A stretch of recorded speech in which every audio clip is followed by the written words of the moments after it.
If asked to define a good player, most of us would probably unceremoniously respond that obviously a good player is defined by visually apparent qualities like spacing, execution, reads, and things like that. But these qualities don't mean much on their own because they are irretrievably steeped in psychological context. While these qualities definitely have a large stake in the outcome of a match, so too do varying levels of confidence, risk aversion, risk reward assessment, composure, and things like that. In other words, context matters. Is there but one among us who doesn't wish that they could be as successful in bracket as they are in casual matches?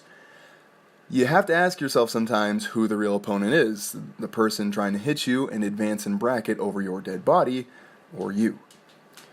As the stakes vary, so does the psychological context of which I speak. Generally speaking, there are three clear levels of stakes when we compete, with the lowest stakes being friendlies, higher stakes being money matches, and the highest being tournament matches, with a bunch of sub-levels interspersed throughout each, such as higher money amounts in money matches or greater tournament prestige. The more you have to lose, the more relevant things like risk aversion, confidence, and the litany of other context-sensitive psychological features become. Naturally, this means that it takes very special circumstances to get the full picture of who someone is as a player, if we consider not just skill in the mechanical side of things, but the psychological as well. That isn't to say that any given level of psychological involvement is worthless, i.e. friendlies, money matches, or whatever, but that they indicate different things. In friendlies, you have nothing to lose. Nothing is on the line, and this fact will manifest in your play whether you like it or not. Even if two people are absolutely committed to resisting each other and try their hardest to simulate a tournament environment, a friendlies environment will never be able to successfully imitate a tournament environment. At best, friendlies indicate relative skill ranges because things like willingness to experiment and a general lack of fear, and all its ugly little spawn by any other name, don't give you insight into either player's ability to compose themselves and in the same stroke attack psychological weaknesses in the other. This became most obvious for me personally when I attended maybe my third tournament ever in Smash 4, and after having lost 19 out of like 20 friendlies to a Sheik player, I immediately double eliminated that same Sheik an hour later in bracket because of a pronounced difference in his confidence levels and willingness to take chances. Money matches also indicate skill ranges, but with narrower scopes. I'm often asked by a lot of up-and-comers in my region if money matches count towards PR, and the answer, well, the short answer anyway, is no, but the implicit answer that I usually try to articulate in addition there too, is that a money match will count towards PR if both players play as if their tournament lives are on the line. And of course, that's impossible to tell, which is kind of the point of that answer, because it reveals that these different levels of seriousness aren't arbitrarily designated to money matches and tournament matches, but that money matches and tournament matches and friendlies are the circumstances in which meaningfully different psychological contexts arise. In theory, you can money match over and over and over again as long as the willingness and money are there, and the fact alone that money matches are regarded as only semi-serious in Smash culture anyway takes the edge off of a loss therein because you can escape to the psychological comfort of having incurred only a semi-serious loss. In tournament sets, however, not only is your money on the line, but your pride and the skulking prospect of a hard, no second chances loss. The contract is signed in blood, and ignorance of the law is no excuse.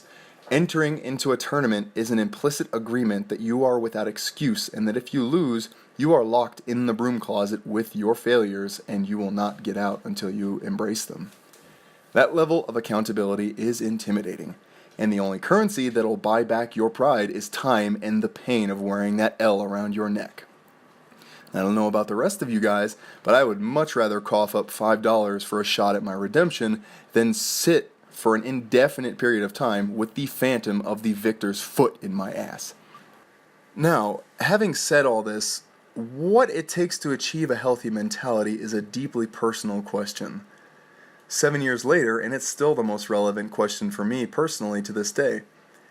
In the same way courage isn't a lack of fear, but the conscious rejection thereof, I don't think tournament nerves are just something that magically disappears, but something that is actively and skillfully suppressed.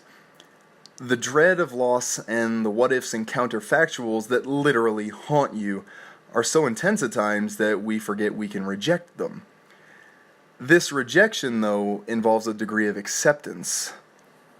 When we don't accept the possibility of losing or regard it with intense negativity, we become fixated on the conditions of not losing rather than winning. And, of course, acceptance itself is a dangerous thing because too much acceptance becomes resignation and too little acceptance becomes rigidity. It's a razor-thin margin to walk, but all the same, I think there is a degree of letting go, so to speak, involved in developing a healthier tournament mindset in the amount that's required for a person to consciously reject their fear, but not so much that the person plays like they're on Quaaludes or Valium. And though we generally prefer to view skill and emotions as separate, unrelated things, there's a lot to be gained by recognizing that they intimately inform each other. A shark can have daggers for teeth, but it's useless if it can't smell blood in the water. And this is ultimately why our culture recognizes these different strata of play, because even if our words regard mechanics and raw ostensible skill as the cornerstones of how you're evaluated as a competitor in totality, we all understand at some level that we can't just say, I'm a good player, I just never play to my full potential because I get nervous, and leave that be. Failure or success in reconciling those nerves has a direct effect on that by which a competitor is measured, their performance. The finest swordsman in the land isn't much if he loses bowel control upon seeing a dragon. There's an unflattering irony when the land's greatest dragon slayer just happens to shit their pants every time they see a dragon. Anyway, I think I've gotten my point across. Coping with the various emotions that accompany all levels of play is part of being a good player, but doing so is harder, and sometimes much harder, for some than others, which is why it is indeed such a personal journey, but all the same, one that can't be rationalized apart from the grand scheme of what it means to truly be a quality competitor. Once again, you've either made it to the end of one of my videos, or luckily skipped past the last 7 minutes of me talking to this very point. I'll just pretend you watched the whole thing, though, so that I can feel like, for one moment, that I'm relevant enough for what I have to say to be taken seriously. In any case, as always, I appreciate you taking the time to hear what I have to say. I know that 7 minutes of your life you'll never get back, but if in the future you have a few extra minutes of your life to spare to hear me, I strongly encourage you to subscribe to my channel for my future videos.